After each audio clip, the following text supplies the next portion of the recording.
എല്ലാവർക്കും നമസ്കാരം. Linear programming പ്രോബ്ലംസിൽ ആർട്ടിഫിഷ്യൽ വേരിയബിൾ വരുമ്പോൾ ക്വസ്റ്റ്യൻസ് സോൾവ് ചെയ്യാൻ ഉപയോഗിക്കുന്ന ടെക്നിക്കാണ് big M method. Big M മെത്തേഡിന്റെ ഒരു ഇൻട്രൊഡക്ഷനും സ്റ്റെപ്പ് ബൈ സ്റ്റെപ്പ് പ്രൊസീജിയറും ബിഗ് എം മെത്തേഡിലൂടെ ക്വസ്റ്റ്യൻസ് സോൾവ് ചെയ്യുന്നത് എങ്ങനെയെന്നും നമ്മൾ ഓൾറെഡി പഠിച്ചു കഴിഞ്ഞതാണ്. കാണാത്തവർക്കായി വീഡിയോസിന്റെ ലിങ്ക് ഞാൻ ഡിസ്ക്രിപ്ഷനിൽ കൊടുത്തേക്കാം. കഴിഞ്ഞ വീഡിയോയിൽ ആർട്ടിഫിഷ്യൽ വേരിയബിൾ വരുന്ന ക്വസ്റ്റ്യൻസ് സോൾവ് ചെയ്യുന്നതിനായി ഉപയോഗിക്കുന്ന ഒരു ആൾട്ടർനേറ്റീവ് മെത്തേഡായ ടു ഫേസ് മെത്തേഡ് എന്താണെന്നാണ് നമ്മൾ പഠിച്ചത്. ഈ വീഡിയോയിൽ ടു ഫേസ് മെത്തേഡിലൂടെ മറ്റൊരു ക്വസ്റ്റ്യൻ സോൾവ് ചെയ്യുന്നത് എങ്ങനെയാണെന്ന് നോക്കാം. ഇതൊരു മാക്സിമൈസേഷൻ പ്രോബ്ലം ആണല്ലോ. 3 കൺസ്ട്രെയിൻസ് ഉണ്ട്. അതിൽ ആദ്യത്തേത് 2 greater than or equal to ടൈപ്പും last one less than or equal to ആണ്. ഇവിടെ x1നോ x2നോ യൂണിറ്റ് വെക്ടേഴ്സ് സിംപ്ലക്സ് ടേബിളിൽ ഇല്ലാത്തതുകൊണ്ട്, അതായത് x1ന്റെ കോളം ഇവിടെ നോക്കുകയാണെങ്കിൽ 3 1 1 എന്നാണ് കിട്ടുക. അതേപോലെ x2ന്റേത് 2 4 1 എന്നാണല്ലോ വരുന്നത്. അവ രണ്ടും യൂണിറ്റ് വെക്ടേഴ്സ് അല്ല.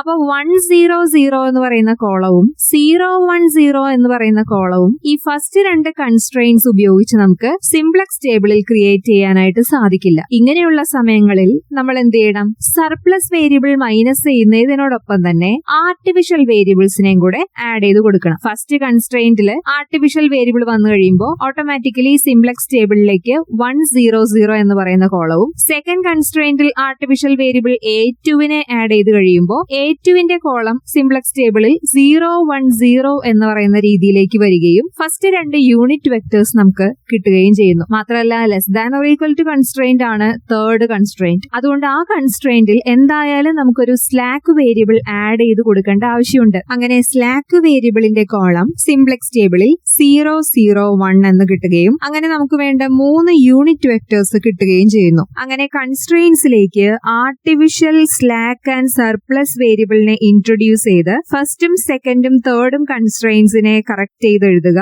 എന്നിട്ട് ഒബ്ജക്റ്റീവ് ഫംഗ്ഷനും റീറൈറ്റ് ചെയ്യുക. നമുക്കറിയാം ടു ഫേസ് മെത്തേഡിൽ ആർട്ടിഫിഷ്യൽ വേരിയബിൾ നമ്മൾ കൺസ്ട്രെയിൻസിലേക്ക് കൊടുത്തിട്ടുണ്ടെങ്കിൽ പോലും ഒബ്ജക്റ്റീവ് ഫംഗ്ഷൻ റീറൈറ്റ് ചെയ്ത് എഴുതുന്ന സമയത്ത് അവിടേക്ക് ആർട്ടിഫിഷ്യൽ വേരിയബിളിനെ ചേർക്കേണ്ട ആവശ്യമില്ല. ഓക്കെ, ഇത്രയും ആയി കഴിഞ്ഞാൽ ഇനി നമുക്ക് ഫേസ് 1ലേക്ക് പോകാം. ഫേസ് 1ൽ നമുക്കറിയാം ആദ്യം ഒരു ഓക്സിലറി ഒബ്ജക്റ്റീവ് ഫംഗ്ഷൻ W നെ ഉണ്ടാക്കണം. ആർട്ടിഫിഷ്യൽ വേരിയബിളിന്റെ കോഎഫിഷ്യന്റ് -1ഉം ബാക്കി എല്ലാ വേരിയബിൾസിനും കോഎഫിഷ്യന്റ് 0യും കൊടുത്തു വേണം W കൺസ്ട്രക്ട് ചെയ്യാൻ. ഇനി ഈ W ലെ കോഎഫിഷ്യൻസും നമ്മൾ നേരത്തെ റെഡിയാക്കി വെച്ച കൺസ്ട്രെയിൻസും യൂസ് ചെയ്ത് വേണം സ്റ്റാർട്ടിംഗ് സിംപ്ലക്സ് ടേബിൾ ഫില്ല് ചെയ്യാൻ. ഇനി ഒപ്റ്റിമാലിറ്റി ചെക്ക് ചെയ്ത് നോക്കാം. ഇവിടെ ΔJ വാല്യൂസിൽ നെഗറ്റീവ് വാല്യൂസ് വന്നിട്ടുണ്ട്. അപ്പോൾ ഒപ്റ്റിമം ആയിട്ടില്ല എന്ന് മനസ്സിലായില്ലേ? x2 ആണ് ഇൻകമിംഗ് വേരിയബിൾ. ഇനി xb കോളത്തിനെ x2 കോളം കൊണ്ട് ഡിവൈഡ് ചെയ്ത് മിനിമം റേഷ്യോ തീറ്റ കോളം കണ്ടുപിടിക്കുക. തീറ്റയിലെ പോസിറ്റീവ് മിനിമം 1 ആയതുകൊണ്ട് അതിന് നേരെയുള്ള A2 ആണ് ഔട്ട് ഗോയിങ്. Key element 4. ഇനി ബി കോളത്തിലും CB കോളത്തിലും ആവശ്യം വേണ്ട ചേഞ്ചസ് വരുത്തി ബേസിസിൽ നിന്ന് പോയ ആർട്ടിഫിഷ്യൽ വേരിയബിൾ ആയ A2വിന്റെ കോളം കൂടെ എക്സ്ക്ലൂഡ് ചെയ്ത് കീ റോയിനെ കീ എലമെന്റ് ആയ 4 കൊണ്ട് ഡിവൈഡ് ചെയ്ത് പുതിയ ടേബിൾ കൺസ്ട്രക്ട് ചെയ്യുക. ഇനി കീ എലമെന്റിന്റെ മുകളിലുള്ള 2നെ 0 ആക്കണം. കീ എലമെന്റ് 1 ആയിട്ടുള്ള സെക്കൻഡ് ടേബിളിന്റെ സെക്കൻഡ് റോയിനെ അതിനുവേണ്ടി ആദ്യം തന്നെ നമുക്ക് ഒരു 2 കൊണ്ട് മൾട്ടിപ്ലൈ ചെയ്ത് എഴുതാം. എന്നിട്ട് ഈ റെഡ് കളറിലെ വാല്യൂസ് ഫസ്റ്റ് റോയിൽ നിന്ന് മൈനസ് ചെയ്യുക. 3 - 2 ചെയ്യുമ്പോൾ 1 കിട്ടുന്നു. 3 - 1/2 ചെയ്യുമ്പോൾ സെക്കൻഡ് വാല്യൂ 5/2 എന്ന് കിട്ടുന്നു. ബാക്കി വാല്യൂസ് മൈനസ് ചെയ്യുമ്പോൾ ഇങ്ങനെയും വരുന്നു. ഇനി കീ എലമെന്റിന്റെ താഴെ 0 ആക്കാനുള്ള വാല്യൂ 1 ആണല്ലോ. അപ്പോൾ അതിനെ 0 ആക്കാൻ കീ എലമെന്റ് 1 ആയിട്ടുള്ള സെക്കൻഡ് ടേബിളിലെ സെക്കൻഡ് റോ ഈ തേർഡ് റോയിൽ നിന്ന് മൈനസ് ചെയ്താൽ മതി. 5 - 1 ചെയ്യുമ്പോൾ 4, 1 - 1/4 ചെയ്യുമ്പോൾ 3/4 എന്ന് കിട്ടുന്നു. ബാക്കി വാല്യൂസ് ഇങ്ങനെയും വരുന്നു. അങ്ങനെ സെക്കൻഡ് ടേബിൾ കംപ്ലീറ്റ് ആയി. വീണ്ടും ഒപ്റ്റിമാലിറ്റി ചെക്ക് ചെയ്യുമ്പോൾ ഒപ്റ്റിമം ആയിട്ടില്ല. ഇത്തവണ x1 ആണ് incoming. Next xb കോളത്തിനെ x1 column കൊണ്ട് ഡിവൈഡ് ചെയ്യുമ്പോൾ തീറ്റ കോളം കിട്ടുന്നു. അതിലെ മിനിമം വാല്യൂ 2/5 ന് നേരെയുള്ള A1 ആണ് ഔട്ട് ഗോയിങ്. Key element 5/2. ഇനി ബി കോളത്തിലും CB കോളത്തിലും ആവശ്യം വേണ്ട ചേഞ്ചസ് വരുത്തി A1 കോളം കൂടെ ഒഴിവാക്കി കീ എലമെന്റ് ആയ 5/2ന്റെ റെസിപ്രോക്കൽ 2/5 കൊണ്ട് കീ റോയിനെ മൾട്ടിപ്ലൈ ചെയ്ത് പുതിയ ടേബിൾ കൺസ്ട്രക്ട് ചെയ്യുക. ഇനി കീ എലമെന്റിന്റെ താഴെയുള്ള 1/4നെ 0 ആക്കാൻ തേർഡ് ടേബിളിലെ ഫസ്റ്റ് റോയിനെ ആദ്യം 1/4 കൊണ്ട് മൾട്ടിപ്ലൈ ചെയ്യാം. എന്നിട്ട് ഈ റെഡ് കളറിലെ വാല്യൂസ് സെക്കൻഡ് റോയിൽ ടേബിളിൽ നിന്ന് മൈനസ് ചെയ്യുക. 1 മൈനസ് 1/10 ആൻസർ 9/10 കിട്ടുന്നു. നെക്സ്റ്റ് 3 വാല്യൂസ് ഇങ്ങനെ വരുന്നു. മൈനസ് 1/4 നിന്ന് 1/20 സബ്ട്രാക്ട് ചെയ്യുമ്പോൾ മൈനസ് 3/10 കിട്ടുന്നു. ലാസ്റ്റ് വാല്യൂ 0 വരുന്നു. ഇനി കീ എലമെന്റിന്റെ താഴെയുള്ള 3/4നെ 0 ആക്കാൻ ആദ്യം കീ എലമെന്റ് 1 ആയിട്ടുള്ള തേർഡ് ടേബിളിലെ ഫസ്റ്റ് റോയിനെ 3/4 കൊണ്ട് മൾട്ടിപ്ലൈ ചെയ്യാം. എന്നിട്ട് ഈ റെഡ് കളറിലെ വാല്യൂസ് തേർഡ് റോയിൽ നിന്ന് മൈനസ് ചെയ്യുക. 4 മൈനസ് 3/10 ചെയ്യുമ്പോൾ 37/10 എന്ന് കിട്ടുന്നു. നെക്സ്റ്റ് 3 വാല്യൂസ് സബ്ട്രാക്ട് ചെയ്യുമ്പോൾ ഇങ്ങനെയാണ് വരുന്നത്. 1/4 നിന്ന് 3/20 കുറയ്ക്കുമ്പോൾ 1/10 കിട്ടുന്നു. ലാസ്റ്റ് വാല്യൂസ് സബ്ട്രാക്ട് ചെയ്യുമ്പോൾ 1 കിട്ടുന്നു. അങ്ങനെ തേർഡ് ടേബിൾ കംപ്ലീറ്റ് ആയി. ഒപ്റ്റിമാലിറ്റി ചെക്ക് ചെയ്യുമ്പോൾ ഡെൽറ്റ ജെ വാല്യൂസ് എല്ലാം greater than or equal to 0 ആയതുകൊണ്ട് സൊല്യൂഷൻ ഒപ്റ്റിമം ആയി. അങ്ങനെ ഫസ്റ്റ് ഫേസിലെ ഒപ്റ്റിമം സിംപ്ലക്സ് ടേബിളിൽ നിന്ന് നമുക്ക് കിട്ടുന്ന ഒപ്റ്റിമം ബേസിക് ഫീസിബിൾ സൊല്യൂഷൻ ഇതാണ്. ഇവിടെ ഒരു കാര്യം കൂടെ ശ്രദ്ധിക്കേണ്ടതുണ്ട്. ഈ ഫൈനൽ ടേബിളിന്റെ ബേസിസിൽ ഒറ്റ ആർട്ടിഫിഷ്യൽ വേരിയബിൾ പോലും ഇല്ല. നെക്സ്റ്റ്, ഈ optimal basic feasible solution use ചെയ്ത് ഓക്സിലറി ഒബ്ജക്റ്റീവ് ഫംഗ്ഷന്റെ വാല്യൂ കണ്ടുപിടിക്കുമ്പോൾ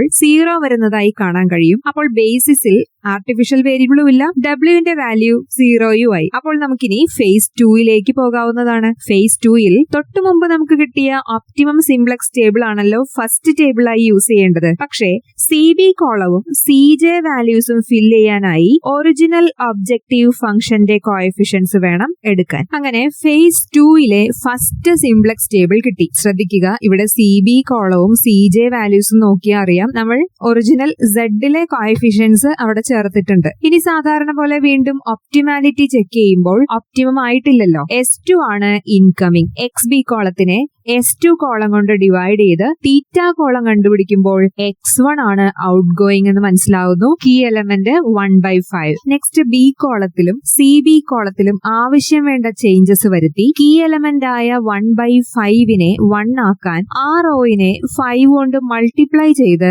സെക്കൻഡ് ടേബിൾ കൺസ്ട്രക്ട് ചെയ്യുക. ഇനി കീ എലമെന്റിന്റെ താഴെയുള്ള വാല്യൂസ് ഓരോന്നായി 0 ആക്കാം. ആദ്യം മൈനസ് 3/10നെ 0 ആക്കാൻ കീ എലമെന്റ് 1 ആക്കി വെച്ചിട്ടുള്ള പുതിയ ടേബിളിലെ ഫസ്റ്റ് റോയിനെ ആദ്യം 3/10 കൊണ്ട് മൾട്ടിപ്ലൈ ചെയ്യാം. ഇനി ഈ റെഡ് കളറിലെ വാല്യൂസും സെക്കൻഡ് റോയും കൂടെ ആഡ് ചെയ്ത് പുതിയ സെക്കൻഡ് റോയിലെ വാല്യൂസ് കണ്ടുപിടിക്കണം. ഇനി കീ എലമെന്റിന്റെ താഴെയുള്ള 1/10നെ 0 ആക്കാൻ കീ എലമെന്റ് 1 ആക്കി വെച്ചിട്ടുള്ള പുതിയ ടേബിളിലെ ഫസ്റ്റ് റോയിനെ ആദ്യം 1/10 കൊണ്ട് മൾട്ടിപ്ലൈ ചെയ്ത് എഴുതുക. തേർഡ് റോയിൽ നിന്ന് ഈ റെഡ് കളറിലെ വാല്യൂസ് സബ്ട്രാക്ട് ചെയ്യുമ്പോൾ പുതിയ സെക്കൻഡ് റോ വാല്യൂസ് ഇങ്ങനെയാണ് വരുന്നത്. അങ്ങനെ സെക്കൻഡ് ടേബിൾ കംപ്ലീറ്റ് ആയി. ഒപ്റ്റിമാലിറ്റി ചെക്ക് ചെയ്യുമ്പോൾ ഇവിടെയും ഒപ്റ്റിമായിട്ടില്ല. ഇത്തവണ S1 ആണ് ഇൻകമിംഗ് വേരിയബിൾ ആയി വന്നിരിക്കുന്നത്. തീറ്റ കോളം കണ്ടുപിടിക്കുമ്പോൾ S3 ആണ് ഔട്ട് ഗോയിങ് എന്ന് മനസ്സിലാവുന്നു. കീ എലമെന്റ് ആണെങ്കിൽ 1/2. നെക്സ്റ്റ് B കോളത്തിലും CB കോളത്തിലും ആവശ്യം വേണ്ട ചേഞ്ചസ് വരുത്തി കീ എലമെന്റ് ആയ 1/2നെ 1 ആക്കാൻ കീ റോയിനെ 2 കൊണ്ട് മൾട്ടിപ്ലൈ ചെയ്ത് പുതിയ ടേബിൾ വരയ്ക്കുക. ഇവിടെ കീ എലമെന്റ് 1/2ഉം അതിന് മുകളിലുള്ള 0 ആക്കേണ്ട വാല്യൂ -1/2 ആണല്ലോ. അതുകൊണ്ട് ഈ രണ്ട് റോസും ആഡ് ചെയ്ത് കഴിഞ്ഞാൽ -1/2നെ ഈസി ആയിട്ട് 0 ആയിട്ട് മാറ്റാൻ സാധിക്കും. അങ്ങനെ ആഡ് ചെയ്ത് പുതിയ സെക്കൻഡ് റോ വാല്യൂസ് കണ്ടുപിടിക്കുക. ഇനി കീ എലമെന്റിന്റെ മുകളിലുള്ള -2നെ 0 ആക്കാൻ ആദ്യം കീ എലമെന്റ് 1 ആക്കി വെച്ചിട്ടുള്ള പുതിയ ടേബിളിലെ തേർഡ് റോയിനെ 2 കൊണ്ട് മൾട്ടിപ്ലൈ ചെയ്യാം. എന്നിട്ട് ഈ റെഡ് കളറിലെ വാല്യൂസ് ഫസ്റ്റ് റോയുടെ കൂടെ ആഡ് ചെയ്ത് പുതിയ ഫസ്റ്റ് റോ വാല്യൂസ് കണ്ടുപിടിക്കുക. അങ്ങനെ തേർഡ് ടേബിളും കംപ്ലീറ്റ് ആയി. ഒപ്റ്റിമാലിറ്റി ചെക്ക് ചെയ്യുമ്പോൾ ഇവിടെ സൊല്യൂഷൻ ഒപ്റ്റിമം ആയിട്ടുണ്ട്. ഒപ്റ്റിമം സൊല്യൂഷൻ ഇങ്ങനെയാണ് വരുന്നത്. ഒപ്റ്റിമം സൊല്യൂഷൻ യൂസ് ചെയ്ത് ഒബ്ജക്റ്റീവ് ഫംഗ്ഷന്റെ വാല്യൂ കാൽക്കുലേറ്റ് ചെയ്യുമ്പോൾ Zന്റെ മാക്സിമം വാല്യൂ 40 എന്ന് കിട്ടുന്നു. 2 ഫേസ് മെത്തേഡിലൂടെ ക്വസ്റ്റ്യൻസ് സോൾവ് ചെയ്തെടുക്കേണ്ട രീതി ക്ലിയർ ആയോ? ഈ മെത്തേഡ് കുറച്ച് ലെങ്തി ആണ്. ഈ ക്വസ്റ്റ്യൻ തന്നെ നോക്കുകയാണെങ്കിൽ 6ഓളം സിംപ്ലക്സ് ടേബിൾ ഉപയോഗിച്ചിട്ടാണ് നമ്മൾ സൊല്യൂഷനിലേക്ക് എത്തിയത്. ബിഗ് മെത്തേഡിലൂടെ സോൾവ് ചെയ്തിരുന്നെങ്കിൽ ഇതിലും കുറഞ്ഞ നമ്പർ ഓഫ് ടേബിൾസിലൂടെ നമുക്ക് സൊല്യൂഷൻ കണ്ടെത്താൻ സാധിച്ചേനെ. പക്ഷേ ബിഗ് മെത്തേഡിലൂടെ സോൾവ് ചെയ്യുമ്പോൾ സിംപ്ലക്സ് ടേബിളിൽ ആ ഒരു ഹൈ പെനാൽറ്റി എമ്മിന്റെ ടേംസ് ഉണ്ടാവുമെന്ന് മാത്രം. എം ഒരു കൺഫ്യൂഷൻ ഉണ്ടാക്കുന്നു എന്ന് തോന്നുകയാണെങ്കിൽ ഈ മെത്തേഡിലൂടെയും സോൾവ് ചെയ്യാവുന്നതാണ്. വീഡിയോ ക്ലിയർ ആണെങ്കിൽ ലൈക്ക് ചെയ്യാൻ മറക്കല്ലേ. താങ്ക്